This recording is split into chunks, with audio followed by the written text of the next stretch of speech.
घटना याद आ रही है जगन्नाथपुरी की। जगन्नाथपुरी कौन कौन गया है? अरे वाह, जगन्नाथ महाप्रभु कभी जाइए, दर्शन कराइए भगवान का, साक्षात भगवान वही जगन्नाथ महाप्रभु। वहीं की घटना है। भगवान के एक बड़े प्यारे भक्त थे, साधु महाराज थे, संत भगवान थे।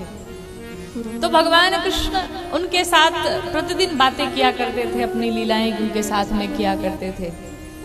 एक दिन की ऐसी घटना हुई कि संत भगवान को अपने पास में बुलाया और कहा, देखो आज हमारी कुछ इच्छा हो रही है, आज मैं कुछ करना चाहता हूं। तो साधु महाराज ने, संत भगवान ने पूछा, भाई व्हाट डू यू वांट, आप क्या चाहते हैं? तो भगवान ने कहा, भाई मैं चोरी करना चाहता हूं। संत भगवान ने पूछा, क्या? कहा चोरी करना चाहता हूं मैं। कहा यही अब बचा हुआ है, अब चोरी करोगे? भगवान कृष्ण ने कहा, देखो भाई हम ब्रजवासी हैं और हम ब्रजवासी बड़ा अच्छा खासा भोजन करते हैं, प्रसाद पाते हैं, भोजन में कोई कमी नहीं रखते। और यहाँ जब से मैं पुरी में आया हूँ, ये यहाँ के लिट्टी खा खा करके मैं परेशान हो गया हूँ और मेरा मन अब मानता नहीं है, मुझे तो भाई चोरी करनी है। तो संत भगवान ने कहा, देखो महाराज चोरी करने की आवश्यकता ही क्या है, आप जो बताओ मैं खरीद के ला दूं, आपको खिला दूं। भगवान ने कहा, देखो जो आनंद चोरी करके खाने में आता है वो किसी और में नहीं आता है। सीधे सीधे मिल जाए तो वो नहीं अच्छा लगेगा, और हमारी तो बचपन से आदत है चोरी करने की, अपने सखाओं के संग में, अपने मित्रों के संग में। तो आज बड़े दिन हो गए, मुझे तो चोरी करके खाना है। संत भगवान ने कहा, लेकिन मुझे तो चोरी आती नहीं, मैं करूंगा कैसे? तो भगवान ने कहा, चिंता न करो, मैं बताऊंगा कैसे कैसे चोरी करनी है। भगवान कृष्ण ले गए और जो वहां के राजा थे, उनके राजपाट में एक बहुत बड़ा सा बागीचा था, बहुत बड़ा सा बागीचा। भगवान कृष्ण उसी बगीचे में संत भगवान के साथ में पहुंचे। क्या करने पहुंचे? चोरी करने पहुंचे। अब कहीं आम के वृक्ष लगे हुए हैं, कहीं अमरूद के वृक्ष लगे हैं, कहीं सेब है, कहीं कोई फल है, अनेक प्रकार के फल। जब दोनों पहुंचे तो संत भगवान ने पूछा, देखो भाई हमें तो बहुत भय है, बड़ा डर लग रहा है, अगर कहीं पकड़ा गया तो बड़ी कुटाई हो जाएगी। तो भगवान ने कहा, देखो एक काम करता हूं, चोरी कैसे करनी है मैं बताता हूं। तो संत भगवान ने पूछा, कैसे करनी? तो भगवान आम के पेड़ के ऊपर चढ़ गए। कह, देखो मैं ऊपर चढ़ा हुआ हूं, मैं आम तोड़ूंगा और आप नीचे रहना, देखते रहना कहीं कोई आया तो नहीं। तो भगवान तो सबसे ऊपर चढ़ गए और संत भगवान थोड़े ही ऊपर चढ़े हुए थे, ज्यादा ऊपर नहीं गए। कह, जैसे माली आए तो तुरंत सूचना देना कि माली अब आ रहा है, भगो यहां से। भगवान आम तोड़ ही रहे थे, तब तक संत भगवान ने माली को देख लिया और जैसे ही माली को देखा, संत भगवान ने कहा, कन्हैया अरे माली आ रहा है, पकड़े जाएंगे हम। तो भगवान को तो आदत है चोरी करने की। भगवान तुरंत उतरे और अंदर ध्यान हो गए। संत भगवान, अब उन्हें तो आदत थी नहीं चढ़ने उतरने की, अब वो वहीं फंस गए महाराज। और जब तक वो पेड़ से नीचे उतरते तब तक तो माली ने पकड़ लिया। अरे चोरी करते हो, और कोई और करे तो समझ में आए, साधु संत होकर के चोरी करते हो, शर्म नहीं आती तुम्हें? अब ये महाराज बोले क्या बोले, भाई चोरी तो की ही है। मालियों ने पकड़ा और रस्से में बांध दिया और वो जबरदस्त कुटाई करनी शुरू की उनकी। और जब कुटाई शुरू, बोले नहीं, कई घंटों तक बांध के रखा संत भगवान को। और उसके बाद कुटाई करने के बाद राजा के पास लेके पहुंचे। जब राजा के पास गए तो राजा चूंकि बड़े भक्त थे और संयोग से जो संत भगवान को पकड़ के लाए वो राजा के गुरु थे। अब जब राजा के पास माली पकड़ के लेके गए, सरकार इन्होंने चोरी की अपने बगीचे में, इन्होंने चोरी की अपने बगीचे में, तो राजा तो पहचान गया, कहा महाराज।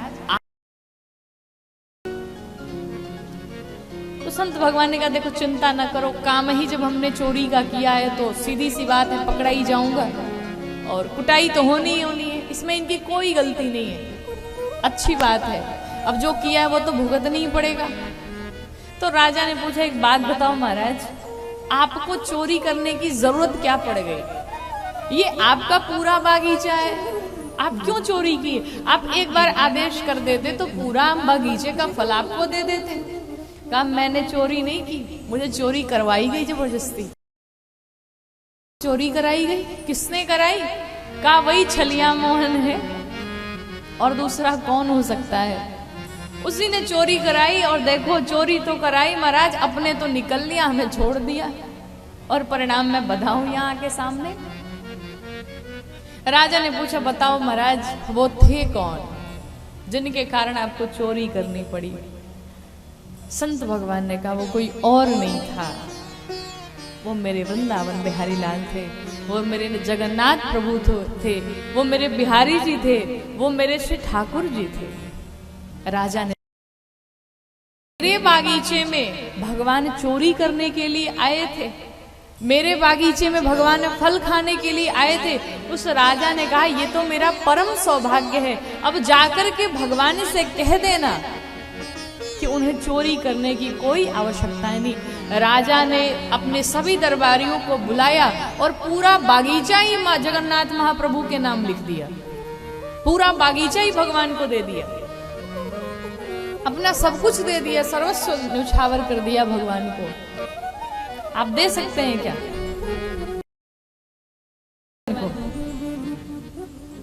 कौन कौन भगवान के नाम फ्लैट लिख सकता है?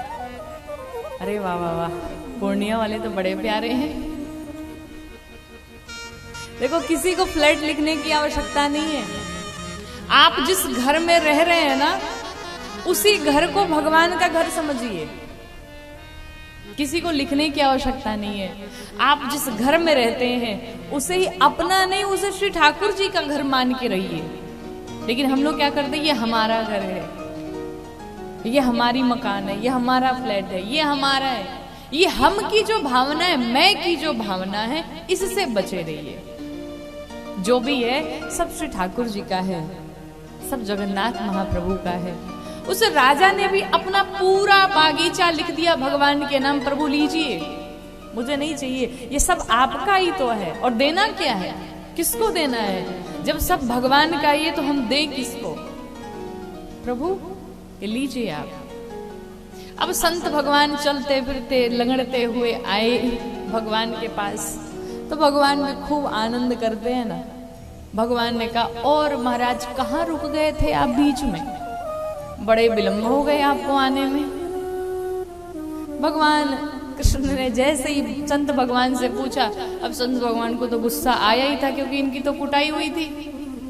संत भगवान ने कहा हम अपने ससुराल में रुक गए थे, हमारी खातिरदारी चल रही थी, पता नहीं है आपको?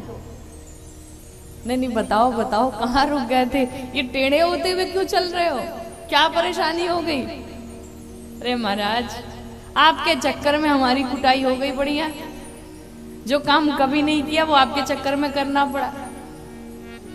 लेकिन एक बात बताऊं, जिस राजा के यहाँ चोरी करने गए वो मेरा शिष्य ही था, और जब उसने सुना, जब उसे पता चला कि मेरे महाप्रभु आए थे आज मेरे बागीचे में फल खाने के लिए, महाराज लो ये पूरा बागीचा ही आपके नाम उसने कर दिया, अब जब इच्छा तब जाओ, जो इच्छा सो फल खाओ, आम खाओ, अमरूद खाओ, जो इच्छा सो खाओ, कोई टेंशन नहीं।